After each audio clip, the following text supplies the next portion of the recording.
On va d'abord parler de la Côte d'Ivoire. Au moins 5 morts dans des inondations à Abidjan. Et ensuite, le Mali, massacre djihadiste dans le centre du pays, 132 civils tués.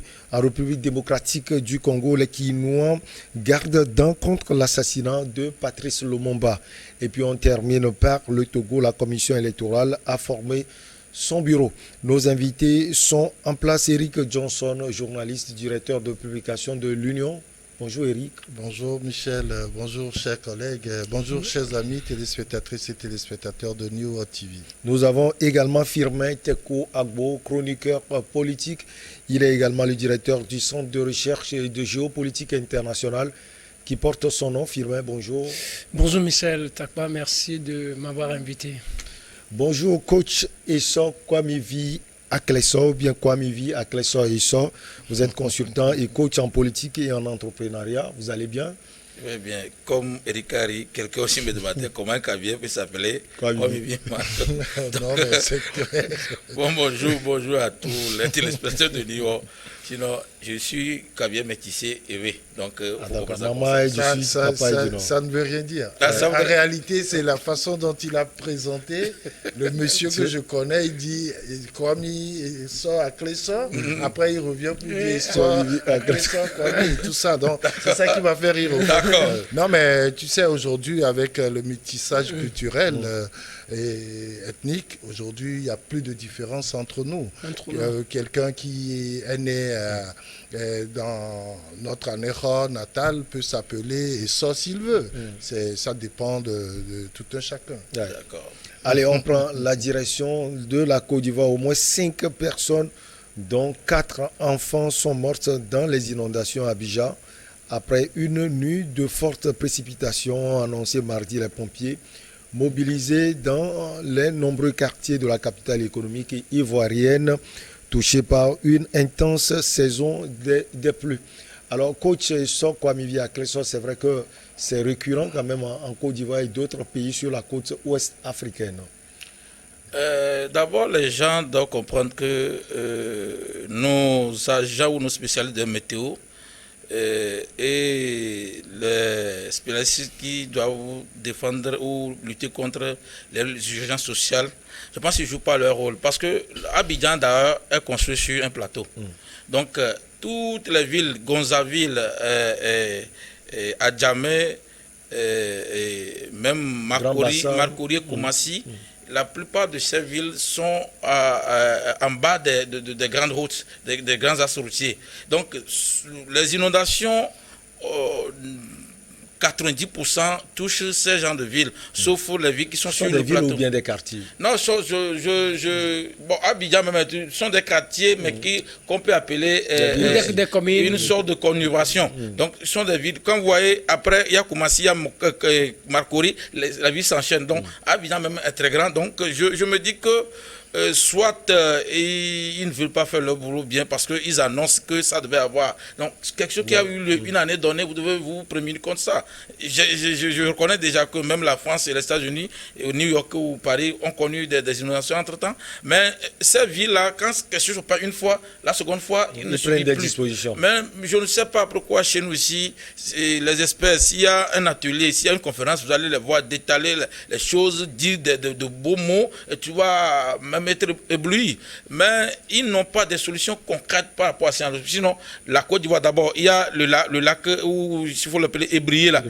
Et plus la mer qui ont leur jonction. Donc, le surplus de l'eau là devait aller là-bas. Mais je ne sais pas comment ils font chaque année. Sinon, ce n'est pas cette année seulement. Chaque année, il y a des problèmes. Sauf que ce qui écœure ces moments, ce sont les enfants qui sont également morts. Donc, à moins que l'État ivoirien essaie de faire quelque chose de concret. Parce que quand vous quittez Noé, la frontière Ghana-Côte d'Ivoire jusqu'à Abidjan, je pense qu'il n'y a pas des améliorations qu'on a fait avant l'entrée d'Abidjan. Il y a les routes, il y a de grandes routes, des boulevards, mais on n'a pas fait des canalisations ou des caniveaux pouvant conduire l'eau à un étang d'eau ou à un retenu d'eau qui, lorsqu'il y a le surplus dans la ville, qu'on pouvait déverser là-bas. Parce que quand vous jonchez cette voie, je pense que c'est uniquement à Gonzavi, qui est à côté de la mer, que moi j'ai pensé que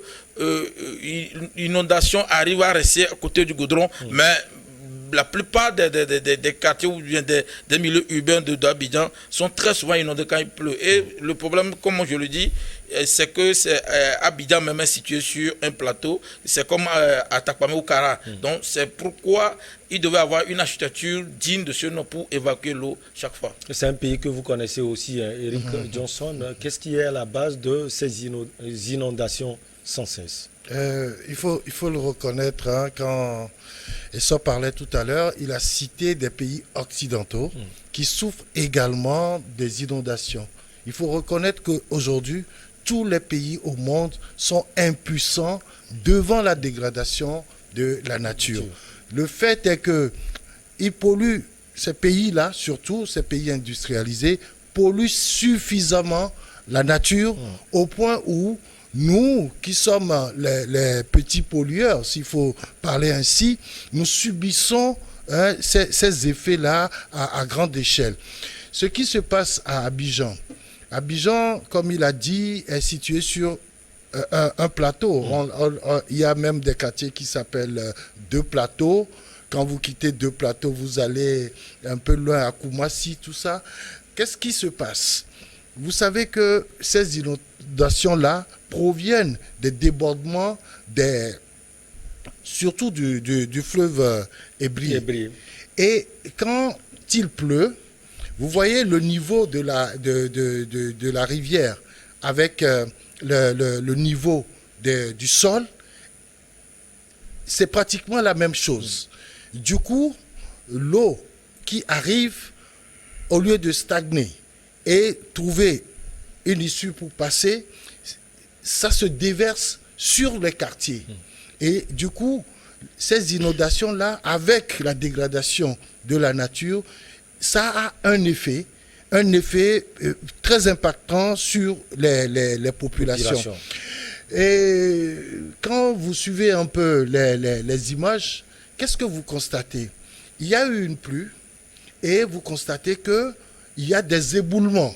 C'est-à-dire qu'au lieu que ce soit l'eau seule qui passe, il y a de la boue dans cette eau-là. C'est pour ça, mon collègue disait tout à l'heure, qu'il n'y a pas en amont un travail qui se fait pour éviter cela. Mais est-ce qu'aujourd'hui, la Côte d'Ivoire est en capacité de canaliser ces eaux qui arrivent et qui créent autant de désagréments aux populations? Je ne crois pas. Tout simplement parce que pour faire ce travail-là, ce n'est pas en quelques jours, ce n'est pas en quelques mois, mais c'est un travail de longue haleine. Vous voulez dire qu'il y a d'autres défis, hein? Eh bien, il y a trop de défis. Non seulement sur le plan de l'assainissement, il y a beaucoup trop de travail à faire. Vous voyez, vous descendez, vous savez que ce pays-là cherche à être quand même le moteur de la sous-région, économiquement parlant. Et donc, il y a des entreprises qui se créent. Il y a beaucoup de bâtisses qu'on construit dans Abidjan. Et ça, illégale. Voilà.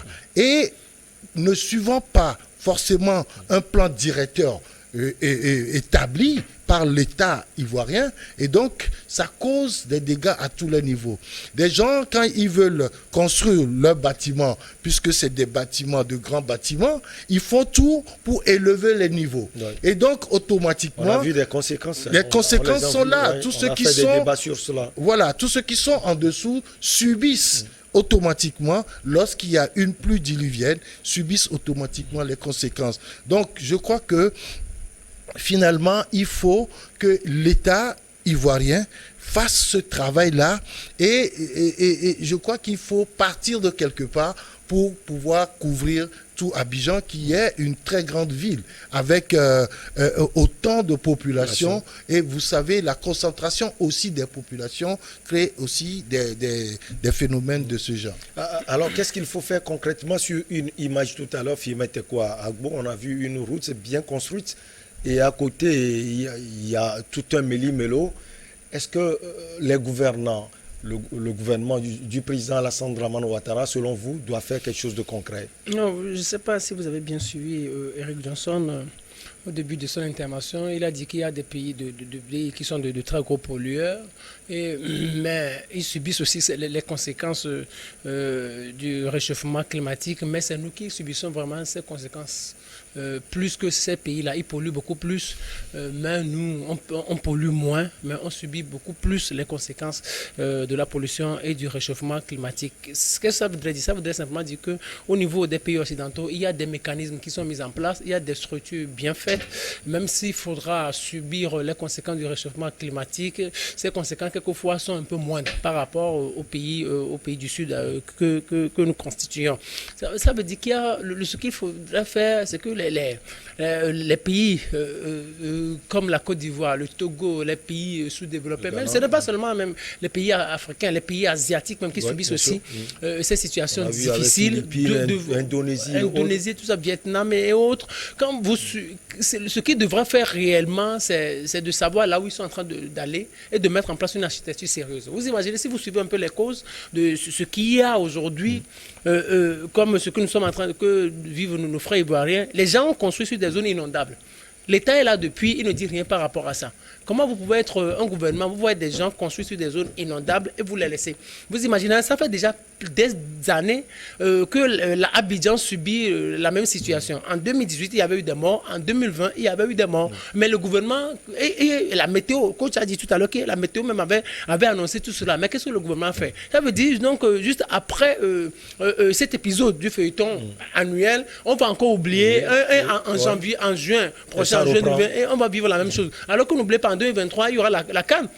La CAN qui va se jouer dans ce pays, la CAN 2023, mais il y a les observateurs qui se demandent comment sera la situation. Les gens ne vont pas venir en train de jouer ou s'amuser un peu dans la ville et les inondations vont les faire partir ou vont les faire disparaître de la planète. Ce qu'il faudrait faire, c'est que le gouvernement ivoirien doit savoir exactement là où il est en train d'aller, doit mettre en place une architecture ou un mécanisme sérieux pour pouvoir anticiper ce certain nombre de choses. S'il faudrait construire ou s'il faudrait évacuer ceux-là qui ont construit sur des zones inondables, leur trouver peut-être d'autres endroits où il faudrait construire pour ne pas avoir de ces genres de situations encore à vivre. Vous ne pensez pas que c'est... Je voudrais ajouter rapidement quelque chose. Vous savez, aujourd'hui, avec la guerre en Ukraine, tous les pays qui s'étaient déjà engagés pour lutter contre la pollution ont repris l'utilisation du charbon comme source d'énergie. Je veux parler de l'Allemagne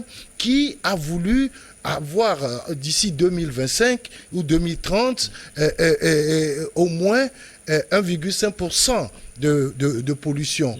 Mais avec cette guerre en Ukraine, où la Russie a déjà coupé plus de 50% de livraison de gaz à l'Allemagne, mais les Allemands ont repris, je crois, en début de semaine, l'utilisation des énergies fossiles, dont surtout le charbon.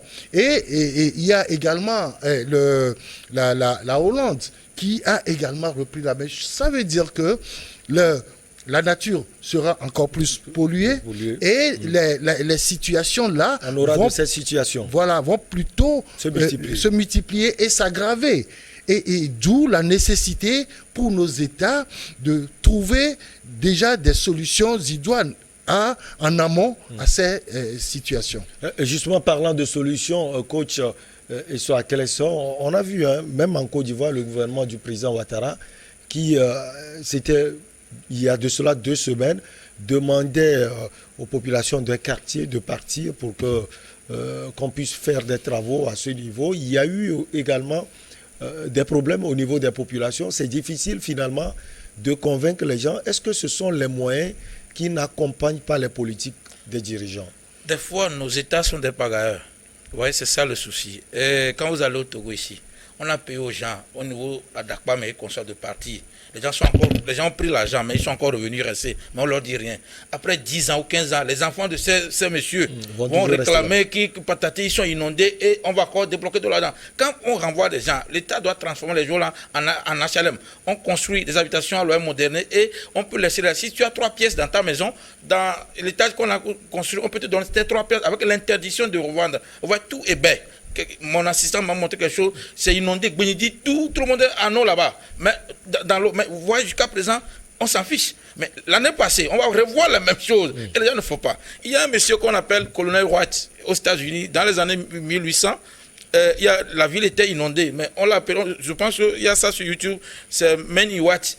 On lui a dit de solutionner, c'est lui qui a proposé qu'on construise des caniveaux qui ont la taille d'une personne au-delà de 1m70, 1m80. Et quand on fait les caniveaux comme ça, laisse l'eau partir et l'eau là va dans la mer. Mais nos caniveaux, même un bébé un enfant de peut-être 50 cm, même ne peut pas rester dans nos caniveaux. Et c'est une erreur. Donc je pense que le Sénégal aussi a fait ses preuves. La Côte d'Ivoire peut, si elle le veut. Le Sénégal a créé un lac artificiel où quand la ville est inondée, on déverse ça vers là-bas et dans la saison sèche, on utilise l'eau là pour irriguer les sols. On pouvait le faire. Le Togo même pouvait faire un lac artificiel à l'intérieur du pays. Là où au moment où on a inondation, on pouvait convoyer tout ça. Si la brasserie a pu arriver à jeter ses déchets dans le fleuve Zio, on peut convoyer également l'eau de l'eau jusqu'à aller quelque part. Donc il faudrait que les dirigeants réfléchissent autrement parce que les mêmes problèmes reviennent. C'est vrai, Eric a raison.